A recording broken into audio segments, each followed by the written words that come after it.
اور اسی طرح کا واقعہ ابو عبید رضی اللہ کا مشہور، آپ سب نے سنا ہوگا۔ رسول اللہ صلی اللہ علیہ وسلم نے ان کو کھانا پکانے کا حکم دیا۔ جب وہ بکری کو بکا لائے تو رسول اللہ صلی اللہ علیہ وسلم نے کہا شانہ پکڑا، یعنی بادو پکڑا۔ پچھلی والوں کو ٹانگیں اور آگلے والوں کو بادو کہتے ہیں عربی میں۔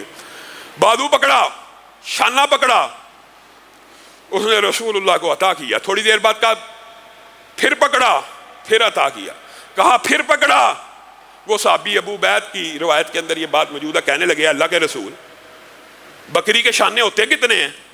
2 ہی تو ہوتے ہیں، 2 تو میں آپ کو دے چکا ہوں۔ رسول اللہ صلی اللہ علیہ وسلم مسکرانا شروع ہو گئے۔ کہا بات یہ ہے، اللہ کی قسم اگر تو ہاتھ ڈال کے پکڑاتا جاتا اور میں مانگتا چلا جاتا تو یہ شانے ختم نہ ہوتے۔ یہ نبی کی شان ہے، یہ نبی کا مقام ہے۔ اور خود صحابہ بیان کرتے ہیں، عبداللہ ابن مسعود کی حدیث کے اندر بھی یہ بات موجود ہے، ہم رسول اللہ صلی اللہ علیہ وسلم کی زندگی کے اندر کھانے سے تسبیحات سنا کرتے تھے۔ کھانا جو رسول اللہ صلی اللہ علیہ وسلم کو پیش ہو رہا ہوتا تھا، وہ کھانا جب تسبیح کر رہا ہوتا تھا، ہم ان تسبیحات کو بھی رسول اللہ صلی اللہ علیہ وسلم کے دور میں سن لیا کرتے تھے۔ اور جابر بن عبداللہ کا وہ مشہور واقعہ ہے، کہنے لگے کہ میرے والد تو شہید ہو گئے، میری 6 بہنیں تھیں، 6 بہنیں۔ اب 6 بہنیں تھیں، ان کے بھی شادی کے اخراجات، ان کی بھی شادیاں کرنی، ان کے بھی سارے معاملات کو سر انجام دینا۔ میرے پر بہت بڑا قرضہ تھا میرے والد کا، میرے اوپر بھی قرضہ، میری بہنوں کے معاملات بھی، اور قرض لینے والے مجھے تنگ کر رہے تھے۔ اب میرا چھوٹی سی ایک فصل تھی، چند کھجوریں اس میں سے پیدا ہوئیں۔ میں رسول اللہ صلی اللہ علیہ وسلم کی بارگاہ میں آ گیا اور کہنے لگا اے اللہ کے رسول، میرا تو قرض سال بیت جائیں، یہ جتنی فصل کی پیداوار ہوئی ہے 1 سال نہیں، 2 سال نہیں، 10 سال بھی یہی پیداوار ہوتی رہے، میں تو قرض ادا نہیں کر سکوں گا، تو میرے لیے کوئی سد باب کیجئے، کوئی مدد کیجئے، کوئی ہیلپ کیجئے، کوئی کسی کو کہیے یا کچھ بھی کیجئے۔ رسول اللہ صلی اللہ علیہ وسلم مسکرانا شروع ہو گئے، کہا کھڑے ہو جا، چل مجھے اپنے باغ میں لے کے چل۔ اب جابر بن عبداللہ کہتے ہیں رسول اللہ صلی اللہ علیہ وسلم کو جب میں قرض خواہوں کے پاس جنہوں نے مجھ سے قرض لینا تھا میرے ساتھ رسول اللہ کو آتے دیکھا تو ان کی پیشانیوں پہ بل پڑ گئے کہ یہ اب سفارش کروا لے گا، اور رسول اللہ کو انکار کرنا تو بڑی مشکل کی بات ہے۔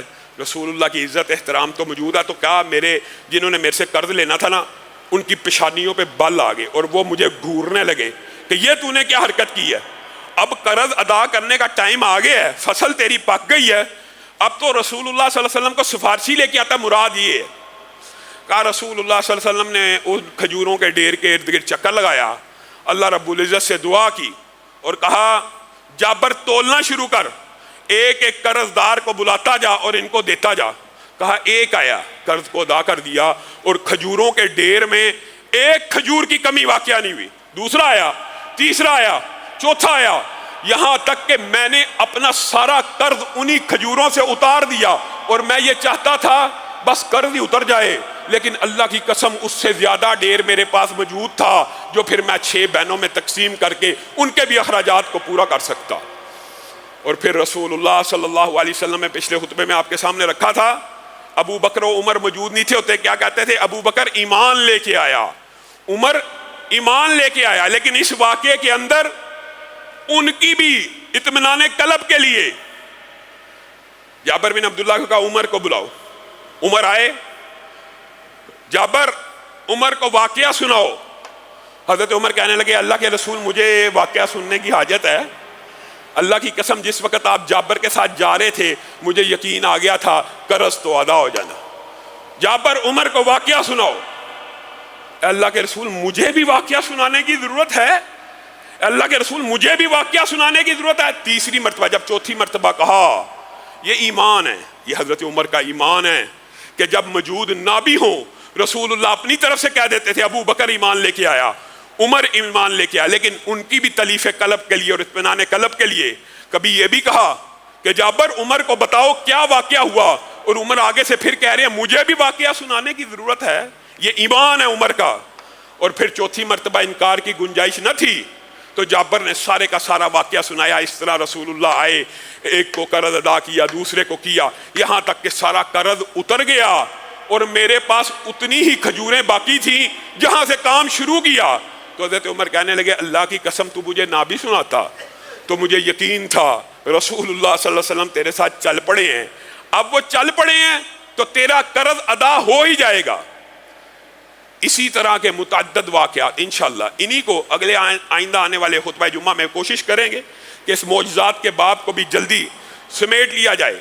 لیکن حقیقت یہ ہے کہ یہ ہم صرف چیدہ یا آپ یہ سمجھ لیں چنیدہ واقعات چن کے آپ کے سامنے رکھ رہے ہیں، ورنہ امام نووی نے رسول اللہ صلی اللہ علیہ وسلم کے 1200 سے زائد معجزات کو بیان کیا، 1200 سے زائد۔ ان میں سے صرف چند معجزات آپ کے سامنے رکھ رہے ہیں، اور معجزات ہی کے حوالے سے چند ایک باتیں کر کے میں اپنی بات کو ختم کروں گا۔ گرمی کی شدت ہے، اللہ تعالیٰ شدت کو کم کرے، اللہ تعالیٰ پاکستان کے اوپر بارش کا نزول فرمائے، رحمتوں کا نزول فرمائے۔ یہ جو مسجدیں ہیں رسول اللہ صلی اللہ علیہ وسلم نے ان کے بارے میں بھی ایک پیشین گوئی کی ہے۔ رسول اللہ صلی اللہ علیہ وسلم نے کہا تھا ایک وقت آئے گا، اس وقت کی جب رسول اللہ یہ کہہ رہے ہیں کہ پوری زمین میری امت کے لیے مسجد بنا دی ہے، تو بنیادی طور پہ مسجد صرف ایک ایسی جگہ ہونی چاہیے جہاں پہ لوگ عبادت کے لیے، کمیونٹی کے لیے، فیصلوں کے لیے، نکاح کے لیے، جنازوں کے لیے اکٹھے ہو جائیں، اس طرح کی طرز تعمیر ہونی چاہیے۔ اس وقت یہی کنسیپٹ تھا، کیونکہ سفر پہ انسان گیا، مسجد نہ بھی ملی، پوری زمین اللہ رب العزت نے مسلمانوں کے لیے مسجد بنا دی ہے۔ لیکن اس کا مطلب یہ نہیں ہے کہ مسجد کے بغیر بھی نماز باجماعت ادا ہو جاتی ہے، نہیں ہوتی مردوں کی۔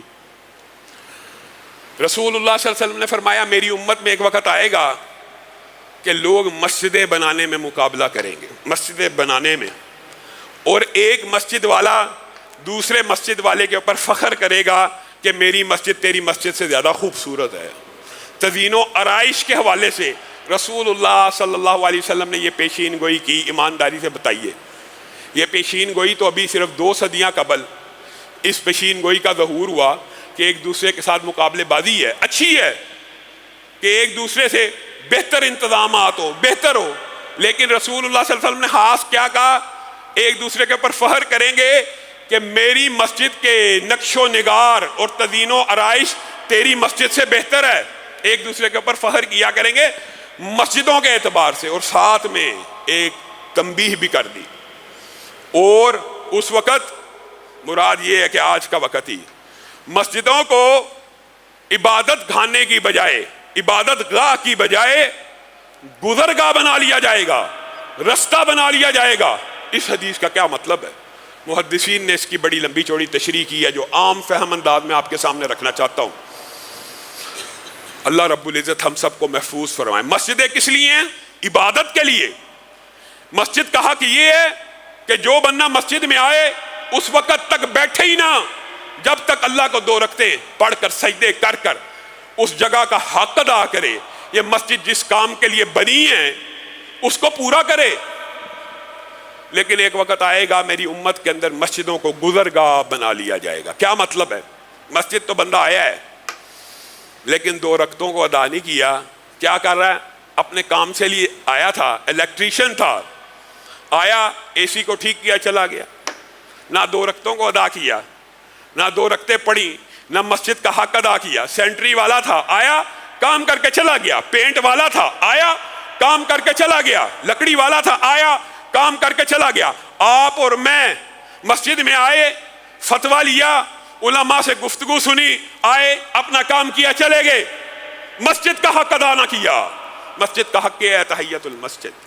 مسجد کا حق یہ ہے جب مسجد میں داخل ہو جائے بندہ تو اس کے اندر 2 رکعتیں نماز بھی پڑھ لے، گزرگاہ نہ بنائے، اپنے کاموں کے لیے صرف استعمال نہ کرے کہ نکاح پڑھایا، نکاح کے لیے آئے، نہ نماز پڑھی نہ رکعتوں کو ادا کیا، پڑھا کے چلے گئے۔ اور ہماری مسجد میں تو بعین گزرگاہ والا معاملہ بھی موجود ہے۔